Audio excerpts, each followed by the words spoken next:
የጀነት ህይወት በመልካም ስራ ተወጣዋለህ። ዱንያ ላይ የፈለገ ነገር ብታጣ አላህ Subhanahu Wa Ta'ala ረሱል አለይሂ ሰላቱ ወሰለም ጀነት ውስጥ አንድ ጊዜ አስገብቶ ያወጣዋል አሉ።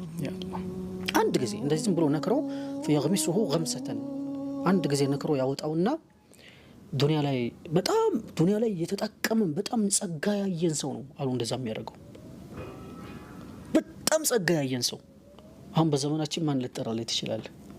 ቴስላ ምናልባት እሱ ነው አይደል? አሁን ቁጥር ኤለን መስክ አይደለም ይመስለኛል።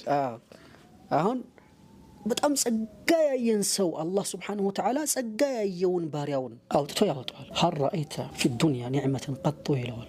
ዱንያ ላይ እንደው ትንሽ እንኳን ጸጋ አይተሃል ወይ ብሎ አላህ ይጠይቅ። ላ والله ይላል። አላህ አንዴ በዱንያ ላይ ከባድ መከራ ያሳለፈውን ሰው አላህ Subhanahu Wa Ta'ala ጀሃነም ውስጥ አንዴ ነክሮ ያወጣዋል። ዱንያ ላይ መከራን አይተሃል ወይ ብሎ ይጠይቀዋል። አላህ ትንሽ መከራ አይተሃል ወይ ይለዋል አሉ።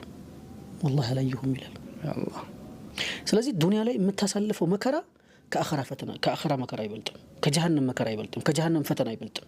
ዱንያ ላይ የምታሳልፈው ጸጋ መንደላቀቅ መንበሻበሽ ምናምን ከጀነት ኒዕማ አይበልጥም። ፈርደውስ ላይ ሆነው ሰዎች ደረጃ አላቸው አሉ። على منابر من لؤلؤ ከሉል የተሰሩ ወንበሮች አሉ። ነቢያቶች አንቢያዎች የሚቀመጡበት ከሉል የተሰሩ ወንበሮች ላይ የሚቀመጡ ሰዎች አሉ ጀነት ውስጥ። ከዛ ደግሞ ከወርቅ የተሰሩ ዙፋኖች ላይ የሚቀመጡ አሉ።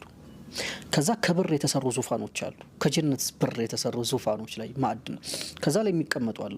ከነሐስ የተሰሩ ዙፋኖች ላይ የሚቀመጡ አሉ። ከዛ ቀጥሎ ደግሞ የጀነት ጨፌ ላይ ከእንጨት የተሰሩ ዙፋን ላይ የሚቀመጡ አሉ። ቀጥሎ ከየጀነት ጨፌ ላይ የሚቀመጡ አሉ። ቀጥሎ ደግሞ የጀነት አፈር ላይ የሚቀመጡ ሰዎች አሉ። ይሄ ዱንያ ላይ በሚኖርህ መልካም ስራ ልክ ነው።